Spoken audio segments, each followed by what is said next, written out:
Hello friends, welcome to poppyalley. ఈరోజు మనం అడై రెసిపీని ఎలా చేసుకోవాలో నేర్చుకుందాము. ఇది చాలా హెల్త్కి మంచిది, ఎందుకంటే ఈ దోశలో మనం 4 రకాల పప్పు దినుసులను యూస్ చేస్తాము. అంతేకాకుండా ఈ దోశని ఫర్మెంటేషన్ చేయాల్సిన పని లేదండి, ఎప్పుడు కావాలంటే అప్పుడు మనం వేసుకోవచ్చు. గిన్నెలోకి 1 కప్పు బియ్యం, 1/4 కప్పు మినపగుళ్ళు, 1/4 కప్పు పచ్చిశనగపప్పు, 1/8 కప్పు పెసరపప్పు, 1/8 కప్పు కందిపప్పు తీసుకుని ఒక 2-3 సార్లు బాగా వాష్ చేసుకుని ఉంచుకోవాలి. వాష్ చేసుకున్న తర్వాత ఇందులోకి 3 గ్లాసుల నీళ్ళు, 6 ఎండుమిరపకాయలు, ఒక రెమ్మ కరివేపాకు, కొద్దిగా ఇంగువ వేసుకుని 3 లేదా 4 గంటల పాటు ఈ పప్పుని నానబెట్టుకోండి.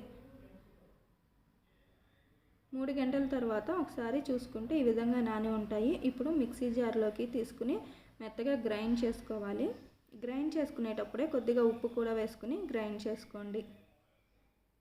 ఇలా నానబెట్టుకున్న వాటర్ని కలుపుకుంటూ మనకి దోశ బ్యాటర్ కన్సిస్టెన్సీ వచ్చేలాగా చూసుకోవాలి. అన్నం కాగిన తర్వాత ఒక గరిటె దోశ పిండిని వేసుకుని ఈ విధంగా ఈవెన్గా స్ప్రెడ్ చేసుకోవాలి. దీనిపైన 1 స్పూను ఆయిల్ వేసుకుని 2 వైపులా క్రిస్పీగా వచ్చేంత వరకు కాల్చుకోనండి. ఇదే విధంగా మిగిలిన అన్ని దోశలను కూడా మనం ప్రిపేర్ చేసుకోవచ్చు. ఇందులో మనం 4 రకాల పప్పు దినుసులు యూజ్ చేయటం వల్ల బాగా హెల్త్కి మంచిదండి, ప్రోటీన్ ఫుడ్ కూడా. మీరు కూడా తప్పకుండా ట్రై చేయండి, చాలా టేస్టీగా ఈజీగా ఉంటుంది. మీరు ట్రై చేసి ఎలా ఉన్నది అనేది నాకు కామెంట్ సెక్షన్లో తెలియచేయటం మర్చిపోవద్దు. Thanks for watching. Please do like, share and subscribe to poppyalley.